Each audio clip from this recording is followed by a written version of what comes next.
Alors bonjour à tous et bienvenue dans cette nouvelle vidéo. Donc aujourd'hui nous allons voir comment réparer l'enfant intérieur en soi.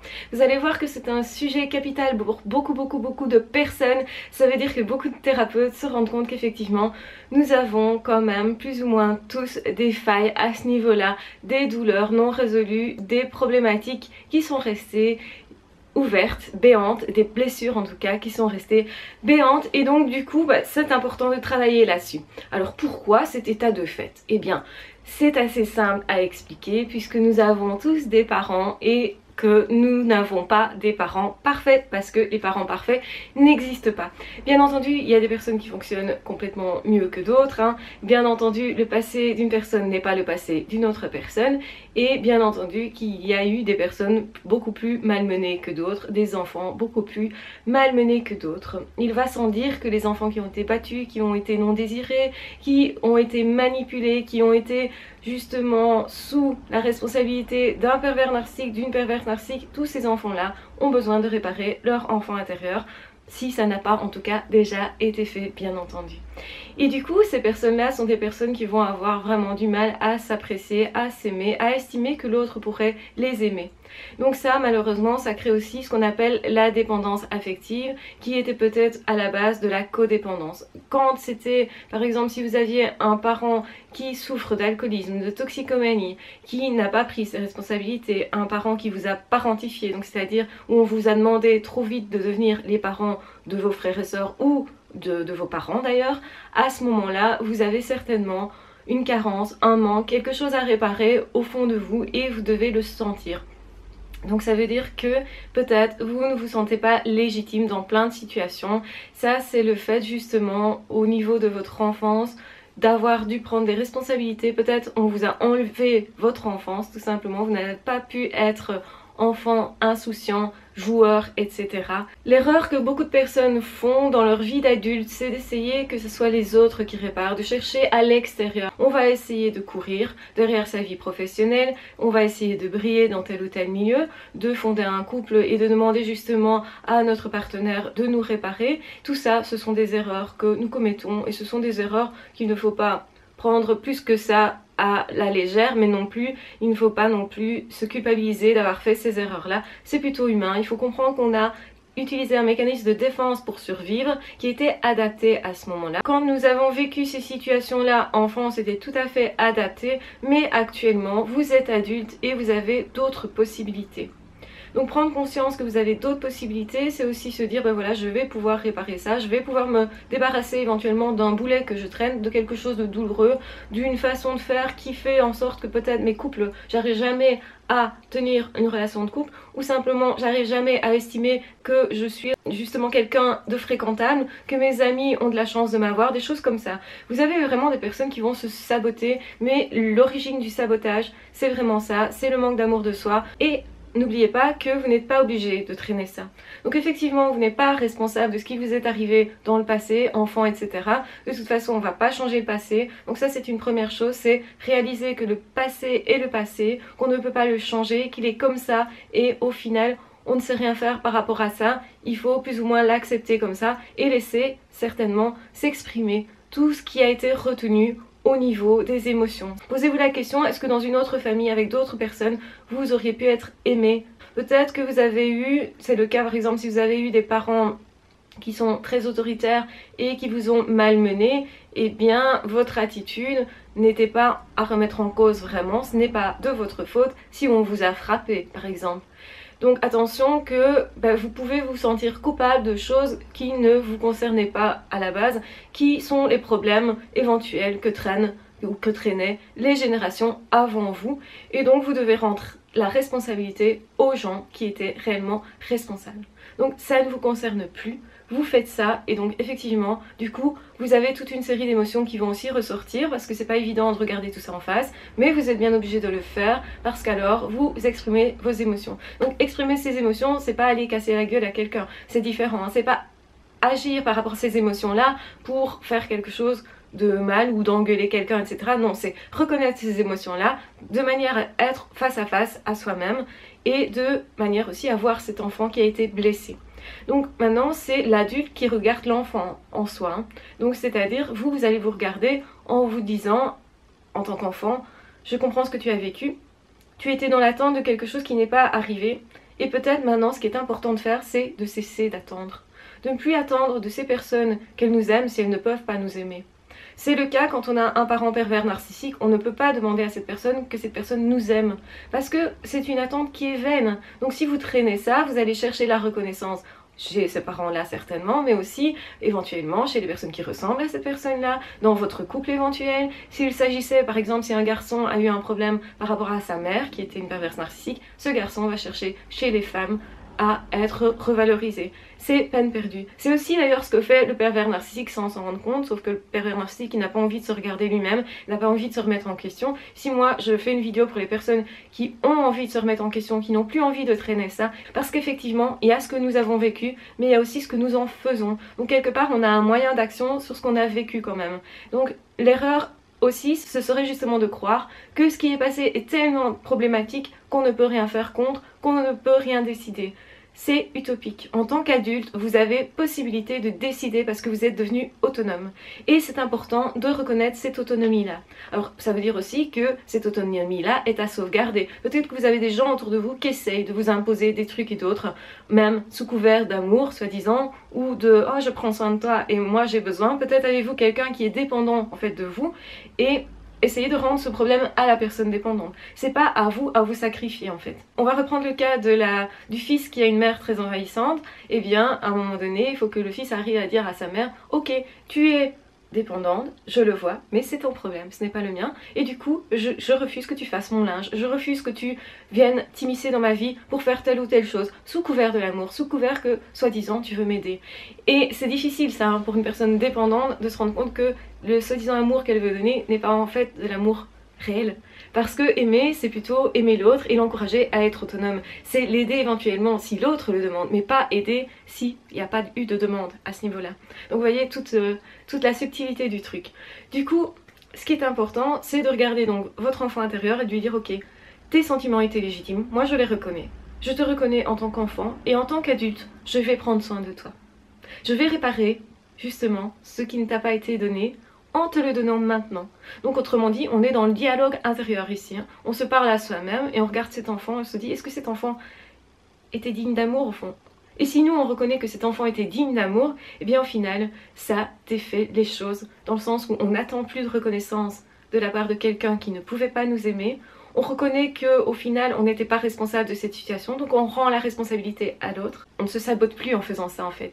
Parce qu'en fait, quand vous vous sentez coupable de quelque chose, coupable de ne pas avoir été aimé, vous vous placez de façon à peut-être ne pas être aimé des autres.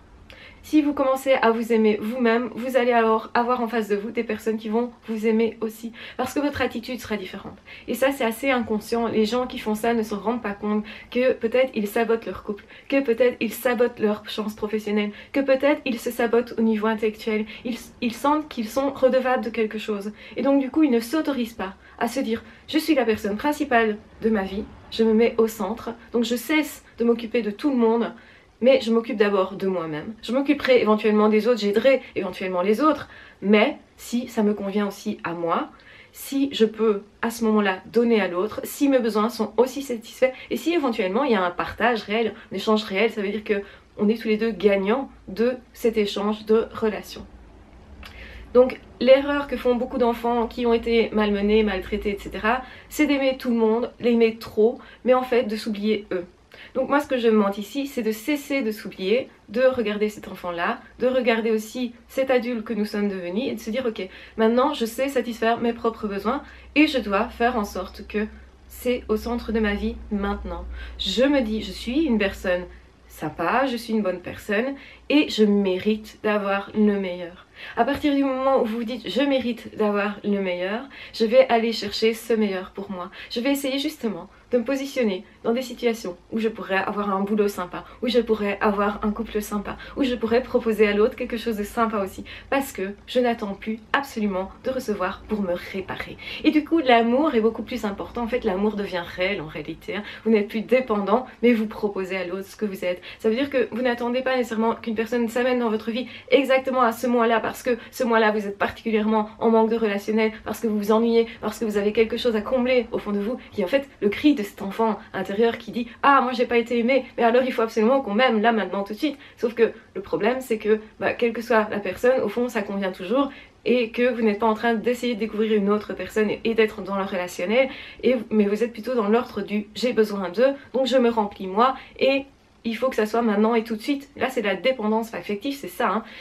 Sauf que si vous faites justement l'inverse en vous disant ok j'ai un enfant au fond de moi qui a des émotions, donc je reconnais mes émotions, je me connecte à moi, c'est pas toujours des émotions positives, hein, ça peut être de la colère, ça peut être de la haine, mais ces émotions là j'en prends conscience, j'en prends connaissance et je dis à l'enfant ok tu avais raison, par rapport à la situation que tu as vécue c'est normal d'être en colère, c'est normal de ne pas ressentir peut-être de l'amour, c'est normal d'être parfois révolté, c'est normal de s'opposer aussi, c'est se défendre que s'opposer. Donc à partir du moment où vous êtes en contact avec ces émotions là qui sont votre partie d'ombre, les émotions que vous ne vouliez pas nécessairement regarder, et bien à ce moment-là vous les reconnaissez. Donc ça veut dire que vous n'allez pas faire n'importe quoi de ces émotions-là, mais vous allez dire à l'enfant intérieur, tu as raison de ressentir ça. Pour toi c'était injuste et tu ressentais cela comme étant injuste.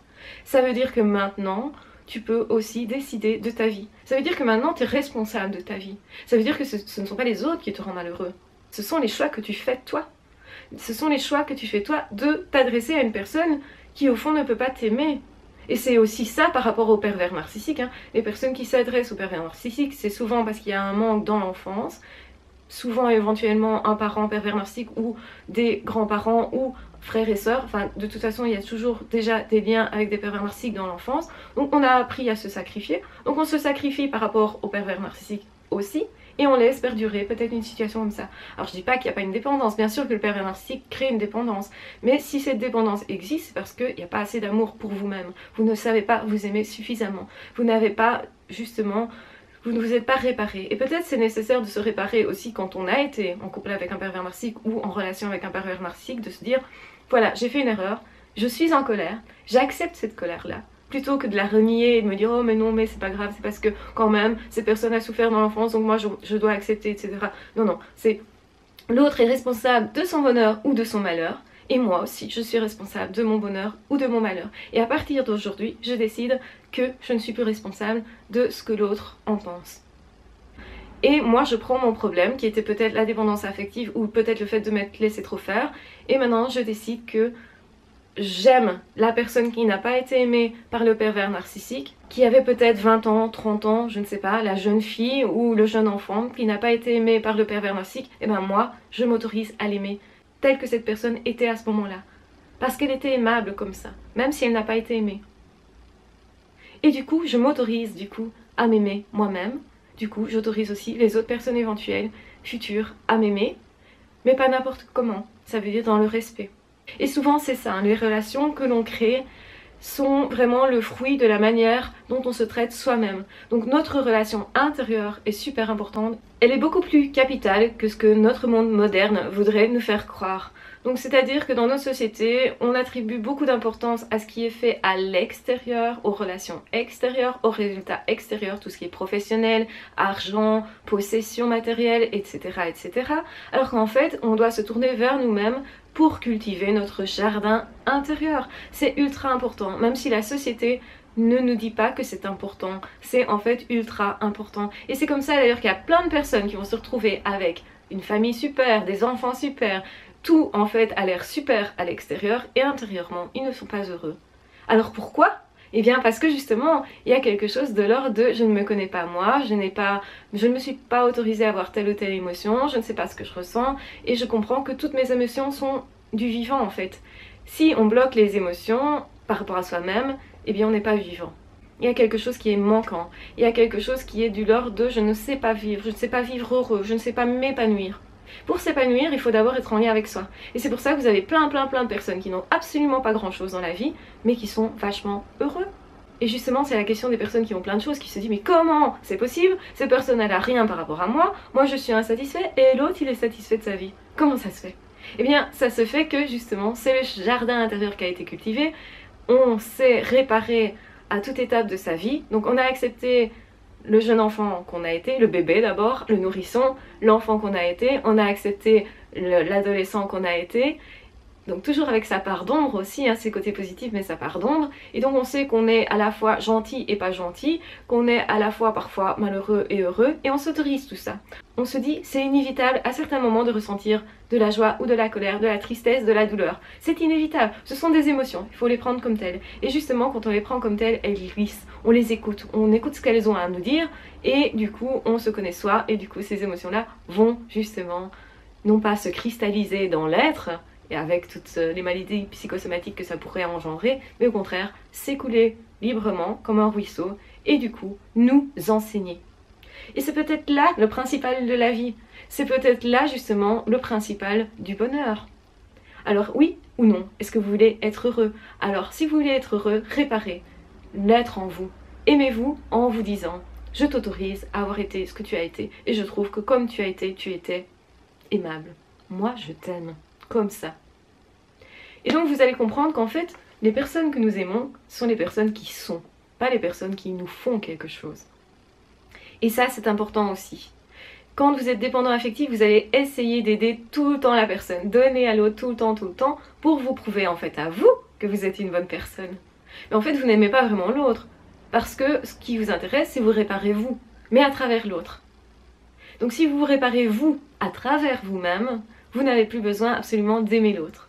L'autre, c'est plutôt, il va être là, s'il veut, et il n'y a pas de délai. Ça veut dire quoi? Ça veut dire que je peux tout à fait faire rentrer dans ma vie aujourd'hui quelqu'un, et si cette personne se présente plutôt dans 2 mois qu'aujourd'hui, il ne faut pas non plus que ça soit dans 10 ans, hein, mais si cette personne se présente dans 2 mois plutôt qu'aujourd'hui, parce que cette personne a peut-être besoin de réparer quelque chose en elle, ou parce que c'est une personne qui vient de vivre une déception amoureuse et qui a besoin d'un peu de temps, eh bien ça pose pas de problème. Ça pose pas de problème parce que moi je m'aime déjà. Et si je m'aime déjà, je cours pas derrière quelque chose que je n'aurais pas puisque je l'ai déjà en moi. Mais par contre, bien sûr, nous sommes des êtres sociaux, nous sommes des êtres qui prenons plaisir au contact de l'autre, qui apprenons au contact de l'autre. Et qu'est-ce qu'on apprend au contact de l'autre? Eh bien on s'apprend soi paradoxalement. On apprend à se regarder tel qu'on est, on est parfois surpris de nos émotions, de nos sensations, surpris dans le bon sens comme dans le mauvais sens, et on apprend à s'accepter comme ça et à avancer avec l'autre et avec soi. Et donc quand on a 2 êtres qui sont vraiment dans l'amour d'eux-mêmes, qui se disent ok je me mets au centre de ma vie, mais je mets aussi les personnes que j'aime aux alentours bien entendu, pour leur apporter tout ce que je peux leur apporter. Ça veut dire que moi je me nourris déjà, donc je ne demande pas à l'autre quelque chose qui serait du fais-moi vivre, donne-moi tout. Donc il n'y a plus de demande totalitaire, au contraire l'autre est libre de donner ce qu'il veut à ce moment-là, et moi en plus j'en jouis beaucoup plus. Ça veut dire que c'est une joie vraiment immense en plus de recevoir quelque chose en plus de mon amour à moi. Donc c'est énorme et en fait ça change vraiment la vie. Quand vous voyez les choses comme ça, vous réparez votre monde intérieur et peu importe ce que vos parents ont été ou n'ont pas été, il faut aussi reconnaître qu'ils ne sont pas parfaits. Et ça c'est important pour la vie d'adulte, d'un moment donné se dire ok, ils n'ont pas été parfaits mais je m'en fiche, moi je vais quand même réussir. Il n'y a pas de fatalité. Vous avez des personnes autour de vous qui ont eu des parents exécrables, qui ont vécu une enfance exécrable et qui ont réussi justement pour ça, parce qu'ils se sont dit ok, puisque j'ai vécu ça et que moi j'estime que j'avais droit à autre chose, maintenant je vais réparer en allant chercher mon bonheur dans ce monde, en faisant tout justement pour m'apporter le meilleur pour moi, parce que j'estime y avoir droit, parce que j'estime avoir assez souffert dans le passé et que du coup maintenant je vais tout faire pour favoriser mon bonheur, pour m'entourer de personnes qui sont positives, et donc je me donne le meilleur cadeau de l'existence. Tout ce qui peut exister de meilleur, je vais aller le chercher en toute quiétude, c'est-à-dire je vais commencer par m'aimer moi-même et ensuite je vais aller chercher une bonne relation pour moi, pour faire un couple, une bonne relation au moins pour avoir des amis, de super endroits pour vivre parce que pour moi ça correspond à mes besoins, donc je suis beaucoup plus orientée sur moi-même, sur le respect de moi, donc ça ouvre au respect de soi et donc ça permet une vie beaucoup plus épanouissante. A l'inverse, vous avez des personnes qui restent bloquées en se disant comme je n'ai jamais été aimée de mes parents, que j'ai vécu là-dedans, je ne peux pas m'épanouir. Sauf que ces personnes-là, généralement, ont oublié justement de se connecter à eux et de se valoriser eux-mêmes, de se dire ok, on ne te reconnaît pas dans ta famille, mais moi, je me reconnais. Moi, j'estime que j'ai de la valeur. Moi, j'estime que j'ai ce droit. Moi, j'estime que cet enfant-là était un chouette garçon ou une chouette fille. Et en tant que parent, si j'avais été parent de ces personnes-là, eh bien je serais fière. je serai fière de lui ou elle. Et donc c'est important d'être fière de soi et de se dire ok, moi je valorise cet enfant-là, je lui dis t'as réussi à te faire des copains à l'école, waouh bravo t'as réussi. T'as été emmerdé à l'école mais quand même malgré tout t'as réussi tes études, waouh t'as réussi. Et si t'as pas réussi c'est rien, je te console, je te dirai un autre jour tu réussiras. Peut-être dans ce domaine-là, peut-être dans un autre. Mais moi je t'autorise à réussir parce que t'es quelqu'un de bien, parce que je te reconnais comme un être intelligent, je te reconnais comme un être qui a une qualité à mes yeux. Tu as la capacité d'être aimé et d'aimer. Et ce n'est pas un problème maintenant parce que regarde comme je t'aime. C'est pour ça que je dis tout le temps dans ma vidéo, il faut faire de soi son meilleur ami. Et donc comprendre que avoir fait des erreurs c'est normal, ça permet de progresser, ça permet l'apprentissage. Je t'autorise à avoir fait ces erreurs-là, je te console de ces erreurs-là qui t'ont fait mal ou qui ont fait mal aussi aux autres. Maintenant que tu as compris les conséquences que ça peut avoir sur toi-même et sur les autres, tu décides qui tu veux être. Et là on est vraiment dans la décision. Donc c'est-à-dire que l'avenir il est ouvert mais de toutes les façons possibles. Et c'est à vous à décider qui vous voulez être. Donc non, ce n'est pas une fatalité d'avoir été en couple avec un pervers narcissique. Ok, vous avez perdu des années, mais maintenant vous pouvez choisir ce que vous voulez être, ce que vous voulez faire de votre vie et comment vous voulez vous percevoir, vous, dans ce que vous avez été. Alors consolez-vous, prenez-vous dans vos bras et ça peut être même physiquement, faire ça tout simplement et dire je t'aime. J'ai aimé ce que tu as été et je trouve que tu étais aimable, tout simplement. Voilà, dites-moi dans les commentaires si cette vidéo vous aura permis d'avancer beaucoup plus. Je pense que c'est une grosse clé aussi pour avancer dans la vie. C'est une grosse clé aussi que de mettre ce qu'on a vécu de côté et de se dire ok, maintenant mon avenir m'appartient. Je ne suis pas obligée de reproduire ce que j'ai connu. Je ne suis pas obligée de traîner ça. Je ne suis pas obligée de prendre sur moi les douleurs des autres, les incapacités des autres d'aimer justement, de m'avoir potentiellement mal aimé justement. Donc je peux avancer moi, avec l'amour de moi, qui est un amour sain, qui m'a réparé, et nous avons tous au fond de nous un être sain, quoi qu'il en soit, et un être qui peut nous réparer à partir du moment où on a vraiment cette volonté, où on a vraiment le courage de se regarder en face, parce qu'il faut du courage, il faut aussi laisser toutes ces émotions couler, donc ne pas se braquer justement, et ça c'est difficile, laisser les choses aller telles qu'elles sont, telles qu'elles ont été, passer au-delà de ça en se disant ok, ça je mets derrière moi, c'est terminé, je le choisis, c'est parce que je le choisis aussi que c'est possible et j'avance avec moi justement par rapport à un nouveau départ, je reprends un nouveau départ, je décide moi que je nais aujourd'hui d'une autre façon. Je vous embrasse très fort, je vous aime très fort, prenez bien soin de vous, n'hésitez pas à vous abonner si ce n'est pas déjà fait, n'hésitez pas à liker, à partager, à commenter, à poser d'autres questions, à me dire sur quel sujet vous souhaiteriez que je fasse des vidéos. Je peux pas tout faire mais j'avance au fur et à mesure en fonction des demandes. J'espère que celle-ci vous apporte de toute façon de quoi avancer. En tout cas, je vous embrasse très fort, je vous aime très fort, prenez bien soin de vous et on se retrouve très vite dans d'autres vidéos. Ah ciao, bye bye.